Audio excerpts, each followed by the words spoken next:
할렐루야. 저희가 10시마다 이렇게 차세대 위원회 같이 기도해야 하는데요. 기도하는데 우리 차세대 장로님께서 오늘 설교를 전해주실 저를 위해서 기도를 해주시는데 그 전까지는 여유가 있었는데 갑자기 기도해 주신 순간 부담이 확 와가지고 큰일 났다 그랬어요. 그래서 또 찬양하면서 우리 정집사님이 막 춤을 추셔서 또 마음이 열렸는데 또 우리 김홍사 교수님이 또 제목을 부르시니까 갑자기 분함이 확 돼가지고 하나님이 하실 줄로 믿습니다. 좀 물리네요. 제가 사는 집 앞에 아우디 매장이 있어요. 제가 집에 가고 있는데 운전하면서 가는데요, 제 딸이 뒤에 타고 있었어요. 그래서 그 매장을 이렇게 항상 지나가면서 보다가 레프턴 하려고 하는데 제가 제 뒤에 있는 딸한테 그런 얘기를 했어요. 시은아, 아빠 아우디 한번 타고 싶다.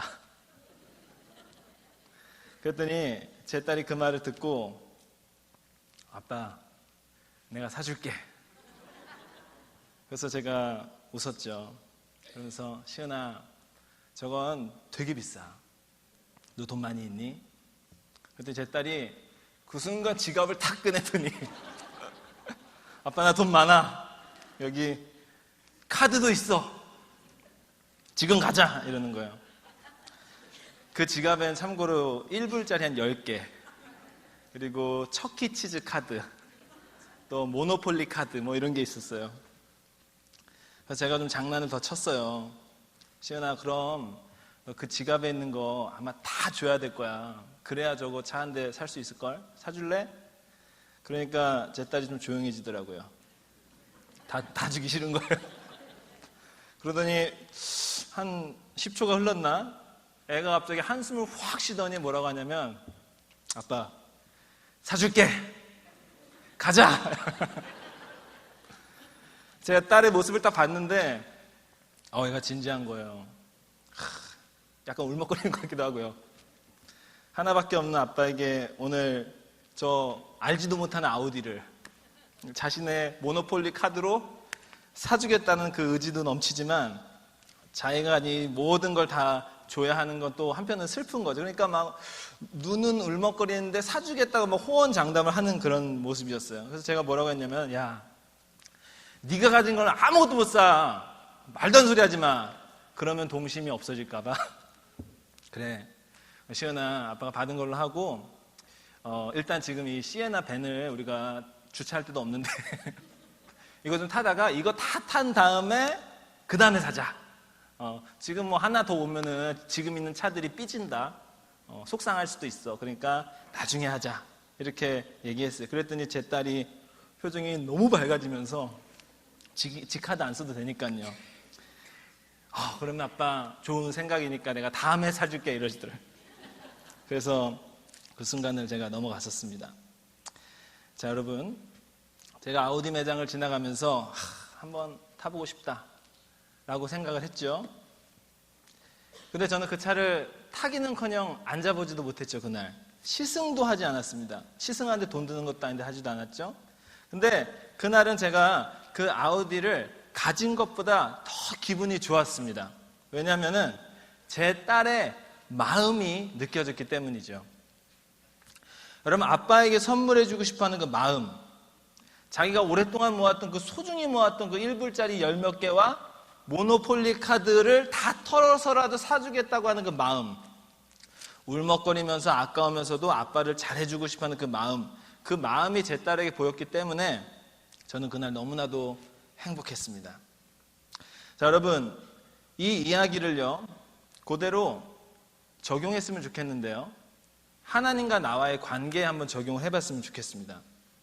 자, 우리 하나님, 그 하나님이 원하시는 것이 무엇일까요?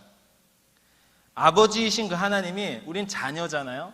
이 자녀된 우리에게 가장 바라시는 게 무엇일까요? 우리가 가진 것 중에 무엇을 드리면 하나님께서 기뻐하실까요? 정답을 말씀드리면 그것은 마음입니다. 마음.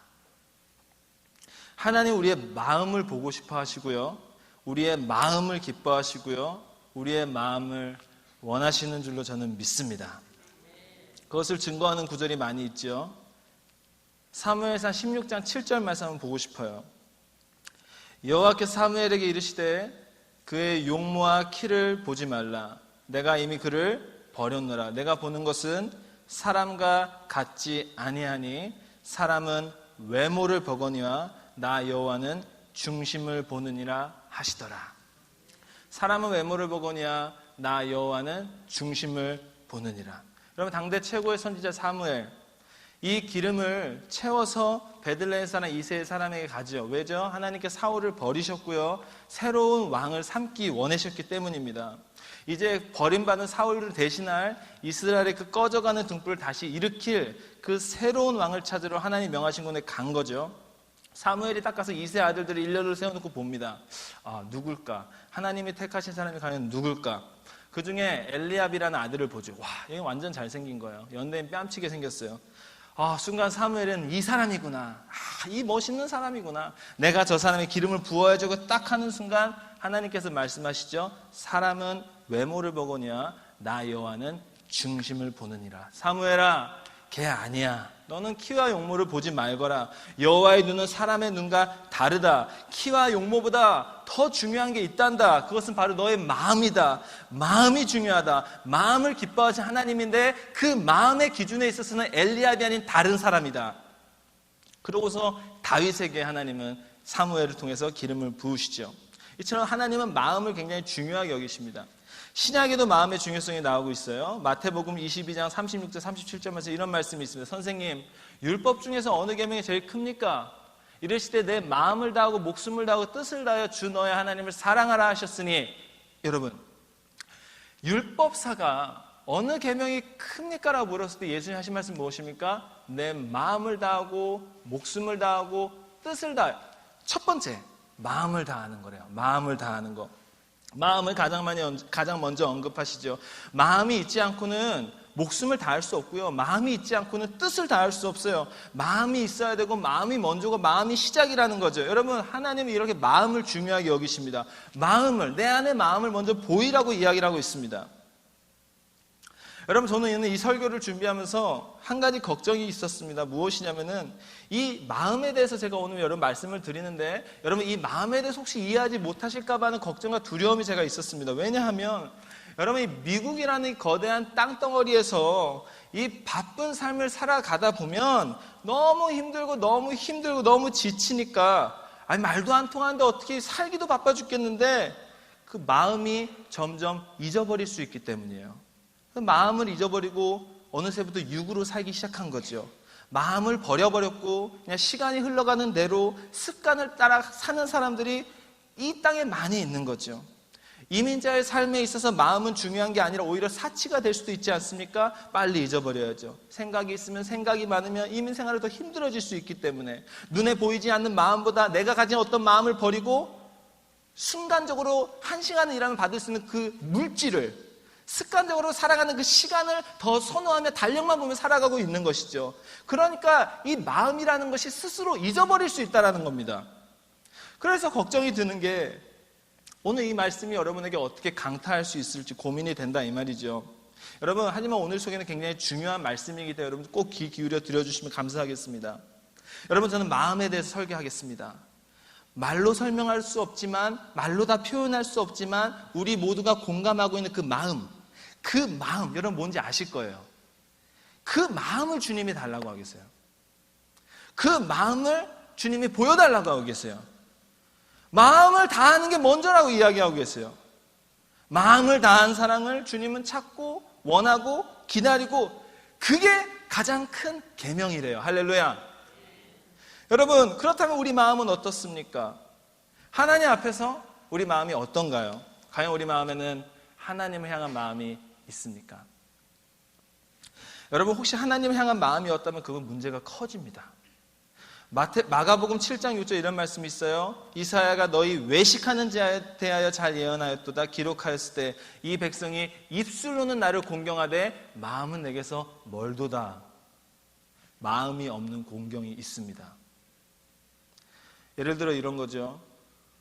자식을 키워준 부모를 위해서 생활비를 제때제때 자동이체해서 보내드리지만 한 번도 찾아가지 않는 자녀들이 있죠.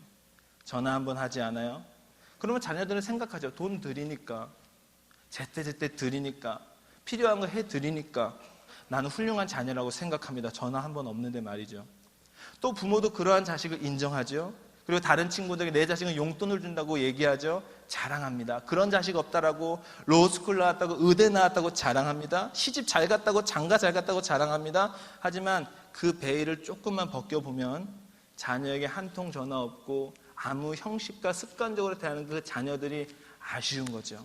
이때 느끼는 감정이 마음이 없는 공경은 오히려 나 자신을 더 비참하게 한다는 것을 모두 다 느끼게 되는 겁니다.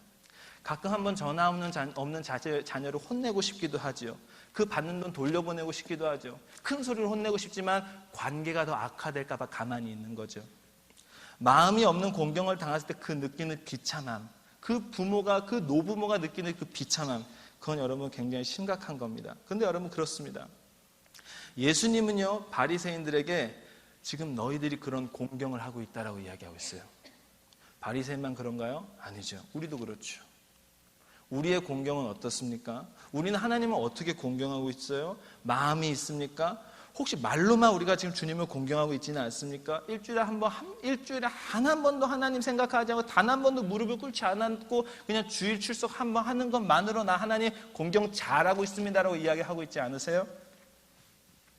여러분 좀 더 성경을 제가 파고 들었으면 좋겠습니다. 이사야서 보겠습니다. 이사야 1장에 보시면요, 11, 12, 13, 14절에 아주 쇼킹한 구절이 되어 있습니다. 제가 읽어드릴게요. 여호와께서 말씀하시되 너희의 무수한 재물이 내게 무엇이 유익하뇨?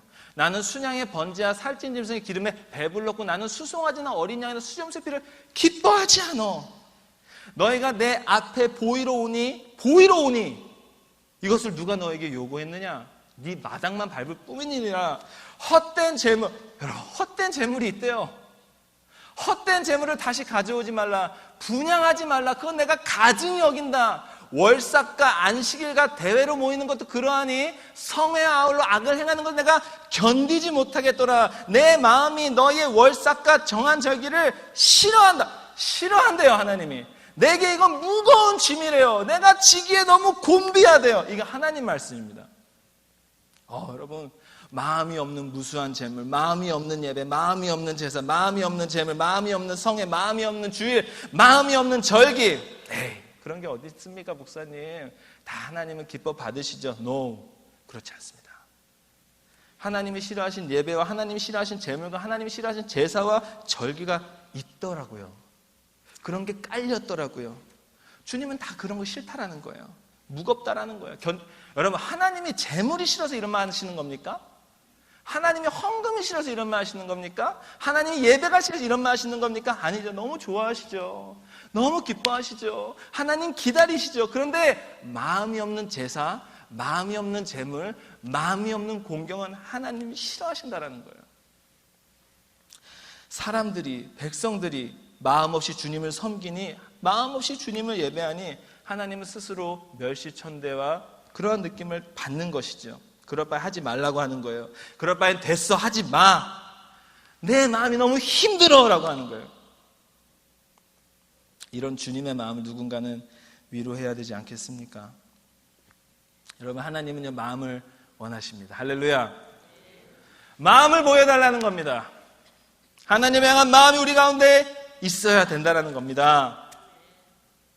하나님을 향한 그 마음, 그 사랑의 마음, 여러분과 제 마음속에 있으십니까? 주님을 생각할 때 여러분과 제 마음이 불타오르십니까? 아니면 마음을 이야기하는 것이 오히려 지금 굉장히 불편하십니까? 행동으로 때우게 해주세요.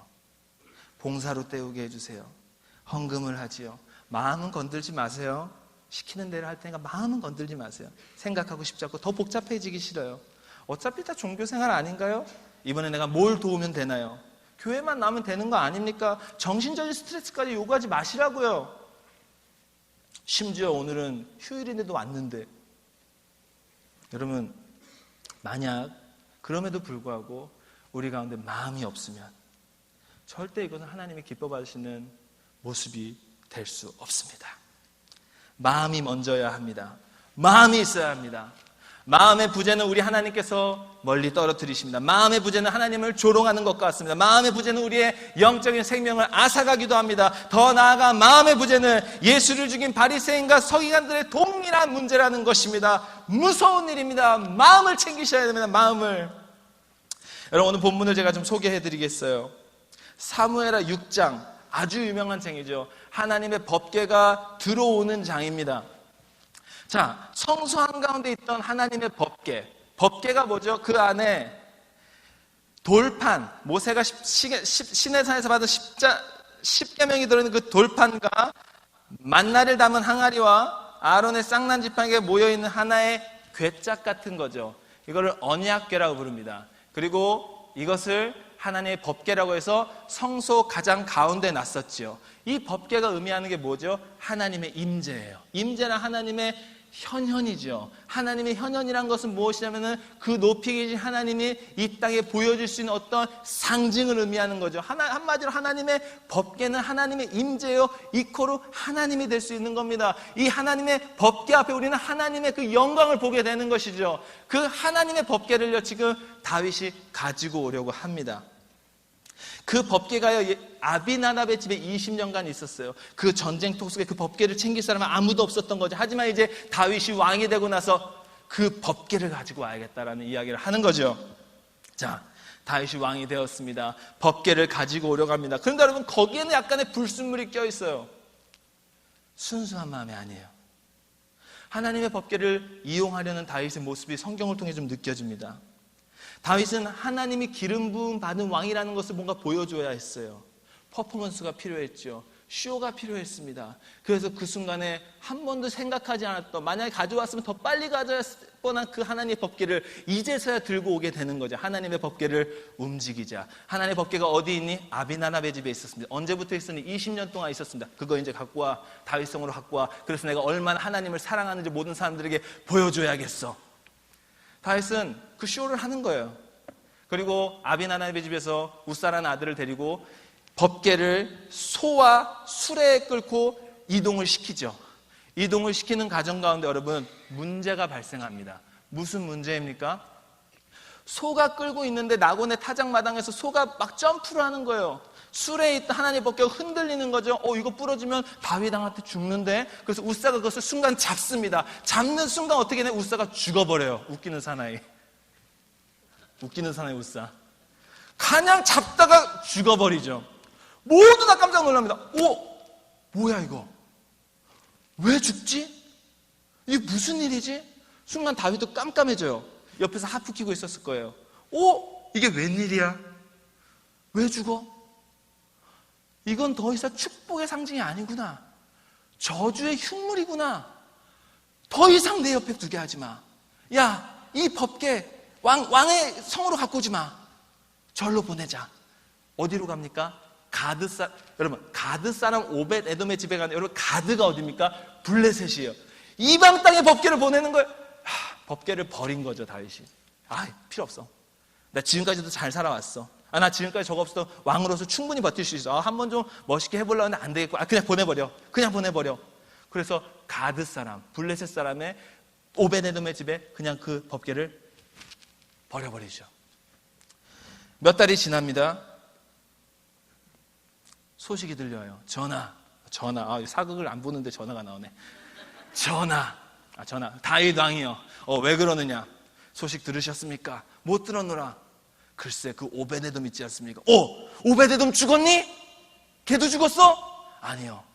오벳 에돔의 집에 법궤가 들어오는 순간, 하나님의 복이 쏟아지고 있습니다. 복이? 하나님의 복이 내려온다고? 아닌데? 이젠 더 이상 그건 저주의 흉물인데? 우사가 죽었는데? 진짜야? 예.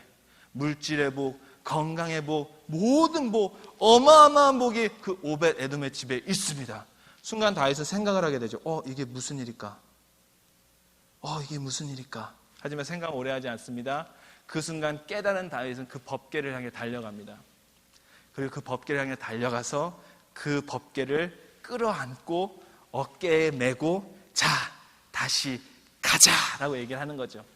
우사가 왜 죽었냐면요, 신학자들이 많은 해석을 합니다. 그런데 여러분 성경은 명확하게 이야기하고 있어요. 우사가 죽은 이유는요, 그 법궤를요 수레에 실었기 때문입니다. 하나님의 법궤는요 어깨에 매야 돼요. 한 네다섯 명 어깨에 메고 가야 돼요.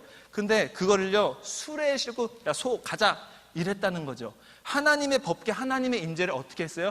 짐짝 취급한 거죠. 택배 취급한 겁니다.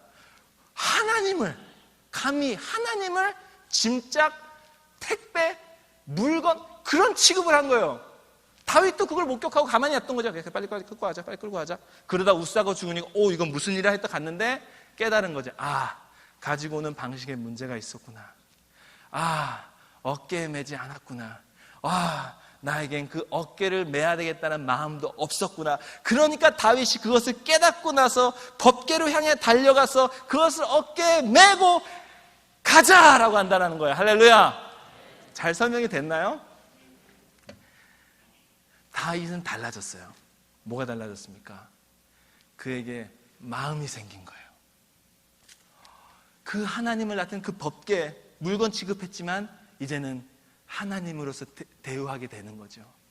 그 법궤 내가 안아야 돼. 내가 매야 돼. 실제 다윗이 끝까지 그것을 매진 않았을 거고요. 몇몇 사람이 냈을 거고요. 6발걸음을 가고 제사를 하고요. 다윗은요 막 기뻐했다고 성경은 기록되어 있습니다. 너무나 아름다운 이야기죠. 자, 여러분, 처음에 다윗은요 하나님을 이용하려 했어요. 하나님의 법궤로 재미 좀 보려고 했죠. 사람들로 하여금 하나님을 경외하는 왕이라는 걸 보여주고 싶었죠. 그러한 자신의 권위에 하나님을 더하려고 했죠. 그래서 율법도 어겼어요. 수레 따위를 보냈죠. 다윗은 형식적으로나마 찬양하고 연주하고 그러고 있었죠. 너무나 형식적이고 너무나 습관적이었고 너무나 보여주기식이어서 마음이 없었어요. 마음이. 하지만 두 번째는 달라요. 손수 어깨를 메고요, 기뻐하고요, 웃고요, 마음이 들어가고요, 하나님을 찬양하게 됩니다. 그래서 그 주체할 수 없는 그 변화를 통해 나오는 게 뭐냐? 바로 춤이에요. 춤. 할렐루야. 너무 기쁘니까 하나님을 춤추게 되는 거예요. 여러분, 그 춤의 모습을 한번 보고 싶으세요? 제가 재현할 수는 없지만 성경에 어떻게 나와 있냐면은 한 가지만 얘기하겠습니다. 그의 와이프 미갈이 봤을 때 너무 창피했어. 너무 부끄러웠어. 이스라엘의 왕이 그 방탕한 게 뭐야 그러다가 집에 와서 부부싸움 하는 거 아닙니까? 하지만 다윗은 개의치 않아요. 주님 앞에 춤을 추는 거예요. 왜요? 기쁘니까, 너무 좋으니까, 너무 주님을 사랑하니까. 오베데돔의 그 복을 보면서 주님은 마음을 원하는 것을 깨닫게 되는 거죠. 수레 따위로 모시려고 해도 자기가 회개하고 어깨를 갖다 매게 되는 거죠. 하나님의 법궤를 소홀히 했지만 이제 하나님의 법궤를 소중히 여기게 되는 거죠. 마음이 변화된 거고 마음이 들어간 것입니다. 할렐루야. 마음이 들어가 정말 주님을 사랑하게 되고 정말 주님을 기뻐하게 되고 주님 한 분만으로 만족하게 되고 춤을 추게 되는 거예요. 춤을. 여러분, 다윗을 제가 한번 연구해 봤습니다. 사도행전에 보니까 이는 하나님 마음에 합한 사람이라 기록되어 있어요. 하나님 마음에 합했다. 하나님 마음과 일치됐다. 와, 도대체 다윗은 뭘 했길래 그랬을까요? 다윗은 목동이었죠. 그가 다닌 것은 들판밖에 없어요. 들판집이에요. 뭘 했겠어요? 여러분, 성경이 있었겠습니까? 율법을 달달 외웠을까요? 봉사를 했을까요? 선교를 갔을까요? 아무것도 안 했어요. 근데 하나님은 다윗이 나의 마음에 합한 사람이라는 거. 왜요? 그의 마음에는 하나님으로 충만하기 때문입니다. 할렐루야. 이 법궤 사건은 다윗의 변화된 마음을 보여줍니다. 다윗 같은 마음이 여러분에게도 있으십니까? 여러분 마음에 하나님을 향한 사랑으로 가득 차 계십니까? 치면 주님 이게 나오십니까? 무슨 일이 났을 때 기쁘거나 즐겁거나 모든 일이 났을 때 주님을 찬양하고 계십니까? 주님이 전부여야 합니다. 그런 마음이 우리 가운데 있어야 합니다. 할렐루야. 여러분, 이 설교를 준비하면서 한번 생각해 봤어요. 내가 가장 하나님을 사랑했던 때는 언제인가? 20살, 21살, 22살, 23살이었어요. 보니까 그때는요 제가 정말 하나님께 이런 말 설교 때 하면 좀 죄송하지만 미쳤었어. 미쳤다는 말은 신약에 나옵니다. 바울이 예수께 미쳤다. 그렇죠? 그러니까 저는 뭐 지금 크게 어긴 게 없어요. 그 20살, 21, 22 제가 너무 기뻐서 제가 어떻게 했냐면요, 기타를 샀어요. 기타를 사가지고요, 형들 어떻게 치는지 보면서 코드 몇 개 이렇게 배워가지고 그냥 치는 거예요. 그냥 항상 기타를 들고 다녔어요. 2, 3년 동안 항상 제 뒤에, 차 뒤에, 그 차는 티코 같은 마티즈라는 걸 제가 타고 다녔는데 그 뒤에는 항상 그 짐장만 같은 기타가 있었죠. 그러면 어딜 가도 치는 거예요. 시간 나면은 그냥 아무 데서나 치고, 산에서도 치고, 바다에서도 치고, 일부러 그걸 치려고 어딜 돌아다니는 거예요. 너무 집에서도 맨날 치는 거예요. 그냥 부흥회 시작, 학교 갔다 오면 그냥 그 밥 먹고 그냥 계속 치기 시작하는 거예요. 한두 번 치는 게 아닙니다. 거의 한 3, 4시간을 그냥 팍 치면 그냥, 그것도 창문 다 열어놓고 더우니까. 민원이 안 들어온 게 다행이죠. 아마 민원을 누군가 막으신 것 같아요. 막 찬양하고 아무도 없는데 주님 하면서 막 소리치고 막 기타도 못 치면서 노래도 잘 못하면서. 여러분, 제가 무슨 찬양 인도자가 되려고 기타를 쳤겠습니까? 뭐 크리스타민이 되려고 기타를 쳤겠습니까? 그런 거 없어요. 그냥 하나님이 너무 좋은 거예요. 한 번은 기도원에 갔다가, 기도원도 그날 왜 갔냐면요, 기타 치고 싶어요. 기타 치고. 경기도 양평 서정면 정배리에 십자수 기도원이라는 데가 있습니다. 아주 좋은 데예요. 한번 꼭 가보십시오. 후회하지 않으실 겁니다. 아무도 없, 집회가 있는 거야. 아무도 없어. 근데 몰래 대성전문을 들어가가지고, 도둑가게처럼 들어가가지고 의자 하나 넣고 악보집 딱 펴서 계속 치는 거지. 계속 치고, 시계 보니까 새벽 2시네요. 큰일 나, 집에 가야지 했는데, 시골은 주유소가 문을 안 열어요, 밤에. 어이구, 기름이 없는 거예요. 어떡하냐 하다가 아무나 보이는 주유소에 서가지고 문을 들이면서 좀 열어달라. 그 추운 영하의 날씨에 아무도 없는 거야. 아무도 안 나타나는 거야. 이거 어떡하자. 차에 들어와도 기름 없어서 히터도 트지 못하고 기타 꺼내고, 안 치면 내가 죽는다. 오늘 나의 몸의 열기로 이것을 버텨내자. 새벽 6시까지 계속 자면서 찬양하는데, 그날 내가 흘린 눈물이, 여러분 아직도 기억합니다. 눈물을 한참 흘리고 하나님 임재를 경험하고 있는데 주유소 불이 탁 켜지더라고요. 기름 넣으라고. 그래서 빨리 가서 기름을 넣었죠. 여러분, 너무 하나님이 기쁜 적이 있었어요. 너무 하나님을 사랑했던 적이 있었어요. 제 마음이 정말 하나님을 해서 정말 터져버릴 듯한 때가 있었어요. 그때가 20, 21, 22살 그때였습니다. 저는 주님께 미쳤었죠. 정말 주님께 미쳤었죠. 여러분은 언제십니까? 여러분이 가장 하나님께 미쳤었던 적, 정말 하나님을 사랑했던 그때는 언제십니까? 그게 혹시 과거라면요, 저와 여러분과 저는 비슷한 포지션이, 오늘 그걸 회복해야 되고요. 그게 지금이시라면 여러분은 축복받은 겁니다. 여러분, 우리 하나님을 기뻐해야 됩니다. 우리의 마음을 다해 하나님을 사랑해야 됩니다. 하나님의 영광을 올려드려야 됩니다. 하나님을 높여드려야 됩니다. 하나님 때문에 내가 정말 만족한 모든 것을 만족한다고 고백할 수 있어야 됩니다. 할렐루야. 어떤 고상한 사람들은 이야기하죠. 교회 안에서 성숙해야 됩니다. 거룩해야 됩니다. 그러면서 성경책을 막 끼면서 5걸음만 걸으세요. 너무 세게 띱니다. 막 이런 식으로 얘기를 하죠. 꼭 조용히 해야 되만, 그래야만 하나님이 듣는 것처럼. 여러분, 저는 그런 말 하는 사람 너무 불쌍하다고 생각합니다. 여러분, 우리 하나님 앞에서 모두가 다 애기들이에요. 애기들. 자녀들이에요. 자녀들. 어린아이. 할렐루야. 하나님 사랑하는데 우리는 누구보다 뜨거워야 될 줄로 믿습니다. 누구보다 가슴이 뛰어야 될 줄로 믿어요. 누구보다 심장 맥박수가 막 뛰어야 되고, 막 하나님 생각 너무 좋아서 막 혈압이 올라가야 돼요, 여러분. 할렐루야. 혈압은 빼겠습니다. 다치시면 안 되니까. 여러분, 여러분이 하나님 앞에 다윗처럼 춤을 출 수 있는 그 마음을 회복하셔야 됩니다. 여러분, 우리는 이 마음을요, 다음 세대에게 미루는 경향이 있어요. 다음 세대가 춤을 춰야 됩니다. 다음 세대가 다윗처럼 출 겁니다. 우리는 뒤에서 묵묵히 기도합니다. 어른이니까. 아니에요, 여러분. 하나님 앞에 우리 모두 다 어린아이예요. 믿으십니까? 다음 세대 여러분들에게 뭘 원하는지 아십니까? 여러분이 하나님과 춤을 추는 걸 원하고 있습니다. 하나님 때문에 여러분이 기뻐하는 걸 원하고 있습니다. 하나님 안에서 여러분이 다시 한번 살아나는 걸 기뻐하고 있습니다. 하나님 안에서 마음을 갖고 레디컬하게 살아가는 걸 여러분 기대하고 있습니다. 다음 세대 하지 마시고 우리부터 삽시다. 할렐루야. 부모가 살아 숨쉬어야 자녀들이 교육을 하거나 밥을 먹거나 뭘 하죠. 부모가 죽어있는데 자녀가 어떻게 뜁니까?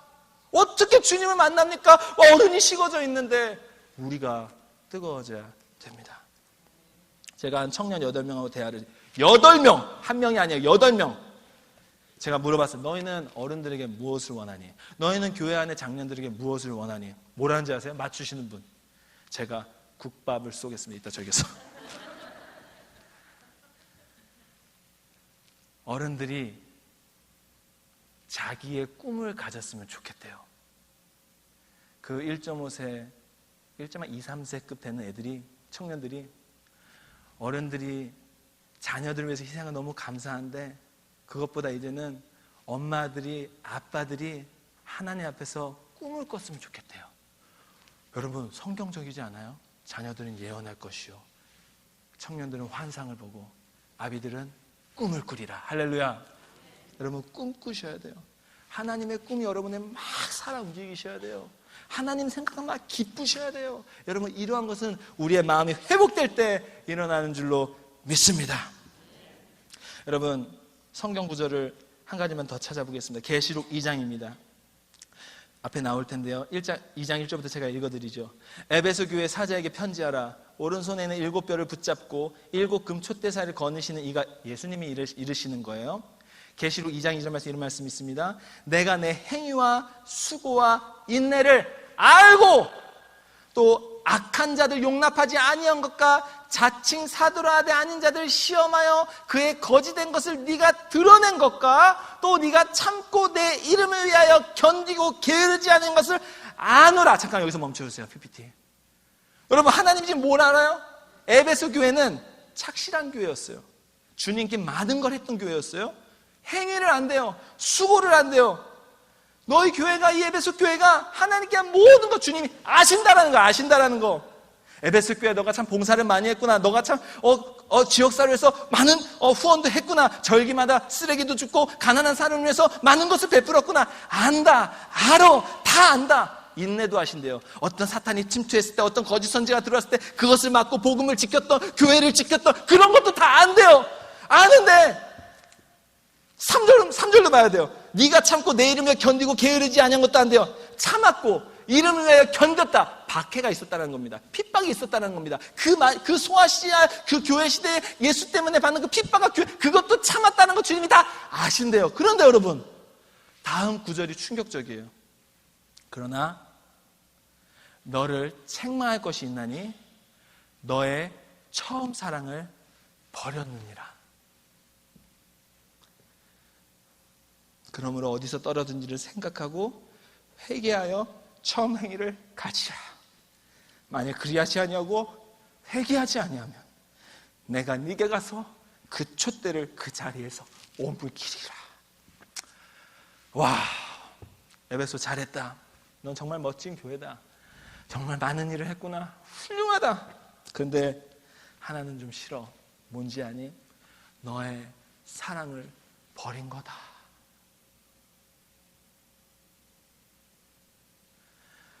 하나님과 나와의 그 관계에서 나타나는 그 사랑을 너희가 버렸다라는 거지. 우리는 주님을 위해 산다고 합니다. 우리는 주님을 위해 성도합니다. 우리는 주님을 위해 성금도 냅니다. 우리는 주님을 위해서 식당에서 손에 대가면서 밥도 합니다. 잘하셨습니다. 엄청 잘하셨습니다. 주님 다 아십니다. 그런데 주님이 이런 반응을 보일 수 있죠. 한 가지 생각할 것이 있으니 너의 처음 사랑을 버렸다. 그 처음 사랑이 아직 있니? 그 나를 뜨겁게 예배하던 그 사랑이 아직 있니? 그 주유소 앞에서 그 영하의 날씨에 하나님이 예배하는 그 모습이 아직 있니? 그 하나님으로 너무 기뻐서 기타 들고 설쳤던 그때 너의 찬양이 아직 있니? 누가 보던 누가 보지 않던 하나님 때문에 너무나 기뻤던 그때가 너에게 아직 있니?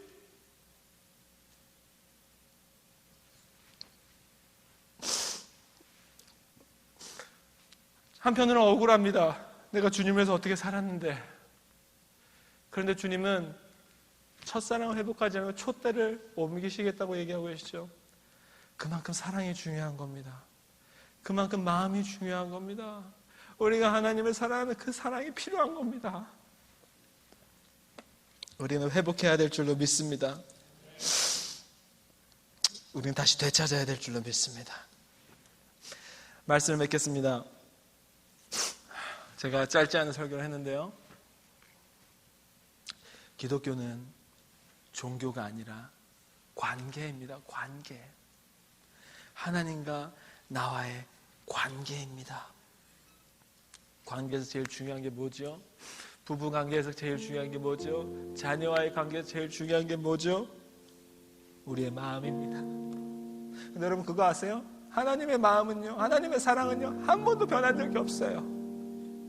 2000년 전 십자가의 사랑은 한 번도 변한 적이 없어요. 아니, 그 사랑은 창세전부터 변한 적이 없어요. 변한 건 우리예요.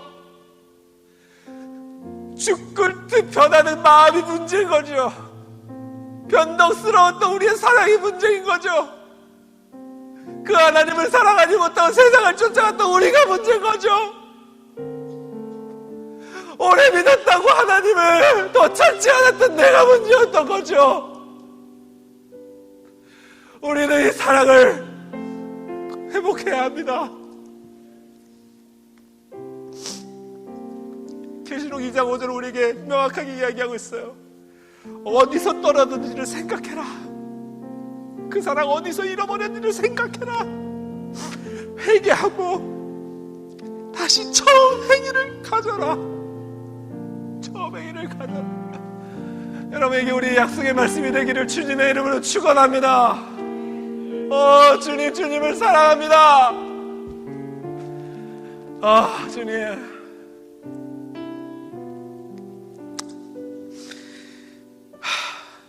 우리 함께 찬양했으면 좋겠습니다. 찬양팀 나오시고요. 온 마음 다해 주님과 함께하는 이 고요한 시간, 주님의 보좌 앞에 내 마음을 쏟네. 모든 것 하시는 주님께 감출 것 없네. 내 맘과 정성 더해 주 따라가리라. 나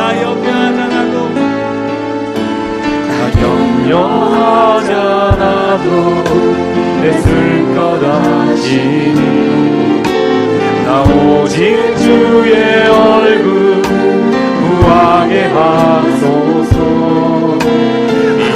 이해할 수 없을 때라도 감사하며 날마다 순종하며 주 따르오리다. 마음 다해 사랑합니다. 온 마음 다해 주 알기 원하네. 내 모든 삶 당신 것이니 주만 섬기리. 온 마음 다해 온 마음 다해 사랑합니다. 온 마음 다해 주 알기 원하네. 내 모든 삶 당신 것이니 주만 섬기리. 온 마음 다해 온 마음 다해 사랑합니다.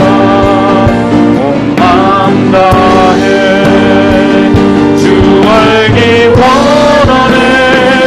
내 모든 삶 당신 것이니 주만 섬기리. 온 마음 다해.